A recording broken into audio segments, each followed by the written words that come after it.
Yeah, I would be concerned.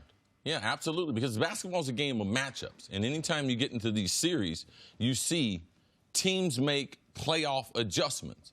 And the team that continues to talk about the regular season, they miss out on a lot. And I'm concerned about the Bucks and their overall lack of experience. After the game, Giannis talked about, well, we won 60 games. We're going to get back to doing what we do. The playoffs is a whole nother beast in itself. The rules are different. How they play you is different. How people respond to the pressure and their role is different. How the coach is going to coach in this game is different. Bledsoe has been so bad in this series as far as shooting the ball. I'm talking about open shots.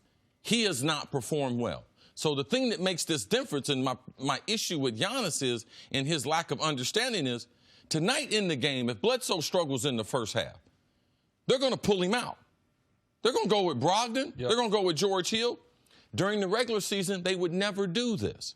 So these younger players who don't have playoff experience, they have to realize the playoffs is totally different.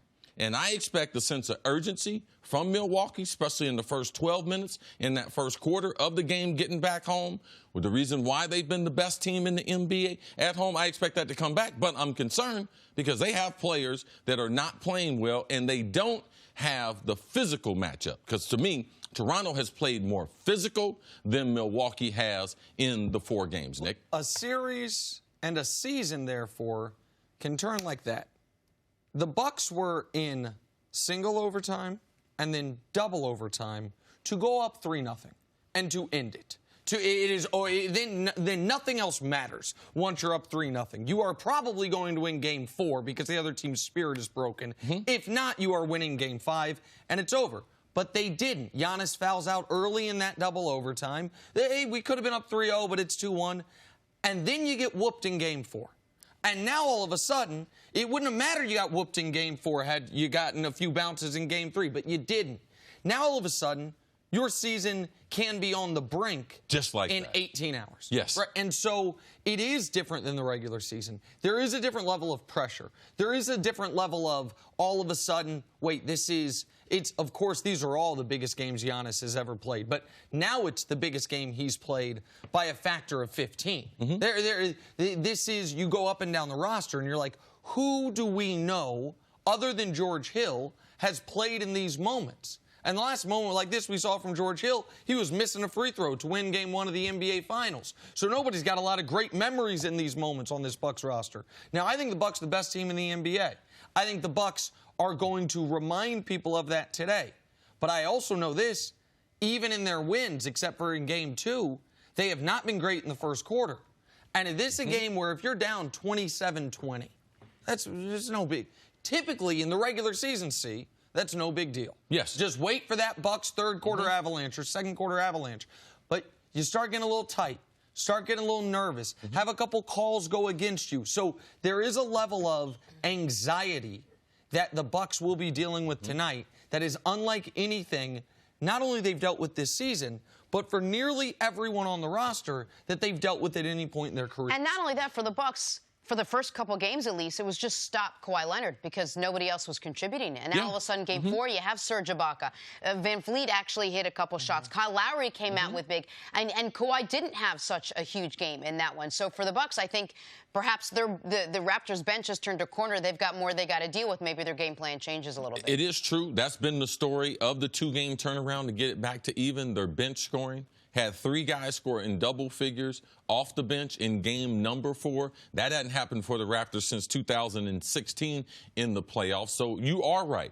The bench scoring did help. But the one thing Milwaukee has to realize in what they're doing to Kawhi, they have to in tonight's game, they have to have a certain sense of how much do we help them on Kawhi based on his health, and how much do we help to get off on the others? Because the bench players and those open shots hurt them. If Kawhi's not at 100%, you can't have 3 or 4 people in the lane every time he touches the ball. And also you need to realize there's 3 times in this playoff that Kawhi has scored 25 points or less. In all 3 of those games, Toronto has won those games. So even if you hold him down, They're undefeated when you hold him down. So Kawhi has just enough where he's only going to force so many bad shots. It's not Game 7 against Philadelphia, where he shot 30-something times. Where he had to. Like, he's going to take his time and be able to try to make the best basketball play. Milwaukee has to realize how healthy is he, how much energy he's going to exert on the offensive end, because we know Kawhi in game number 4, he was more concentrating on the defensive end. And that's what I want to talk about here, is Kawhi guarding Giannis, because that is obviously creating a real problem for the Milwaukee Bucks. And that is not an indictment on Giannis. It is a testament to Kawhi. I have said for as long as I've been following and covering basketball that I feel like the average basketball fan or analyst overrates perimeter defense and underrates rim protection. The reason I say that is it is only the special, transcendent, generational perimeter defender that can truly take away a transcendent offensive player. You can be a great perimeter defender, and if you're going up against one of the best players in the league, guess what? He's still going to get his 27 to 30. He's just going to do it slightly less efficiently. Kawhi is that outlier. Gary Payton was that outlier, by the way. We saw Gary Payton in 3 games of the NBA Finals against Michael Jordan. Once George Karl was smart enough to put him on Michael Jordan, hold Michael Jordan to 37% shooting, 24 points per game in the finals, because he was that type of defender. Kawhi is that type of defender. So what this means is Giannis will never have a tougher matchup one-on-one than Kawhi Leonard right now. So you need the other guys on the Bucks to adjust. You need Bledsoe to not shoot 10% from 3. You need Brook Lopez to be a less reluctant three-point shooter than he's been since Game 1. And you need to clamp down defensively, because what has carried you to the 60 wins has been the unstoppable force of Giannis Antetokounmpo. He's up against a somewhat irresistible object in Kawhi Leonard's defense. Kawhi is one of the greatest perimeter defenders we have ever seen, and Giannis is not going to solve Kawhi. I believe they're going to get through. Yeah, he's not going to solve him this postseason. And you know what? As long as Kawhi is that type of defensive player, he is to me the best perimeter defender we've seen since Gary Payton or Scottie Pippen, take your pick. He is the best in a decade in this league. You're not going to solve it, but you've got to work around it to a degree. And the reason why I don't believe he's going to solve it, because now that Giannis is in the postseason, if you look at all his numbers are down except his rebounding. With his minutes going up, his field goal percentage, almost shot 58 during the regular season, shooting 44 in the postseason. Points a game, almost 28 a game. In the postseason, almost 23 a game. So part of this it is an indictment on Giannis, because Giannis got to keep working on his game, because he doesn't have a shot between 5 and 14 feet. And when you're going against someone like Kawhi, that's what he's got to continue to develop. So as he continues to develop, or he wants to be talked about as the best player in the world, that's the hole right now in his game.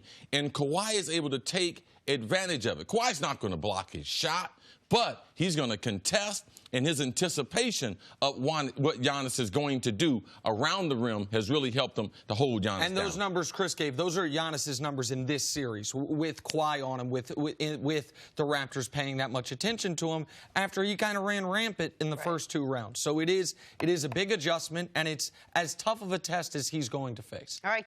Thanks for watching. Subscribe here to get the latest from the show. Also, be sure to check out more of the best clips from First Things First, or go watch a few segments from our other shows on FS1.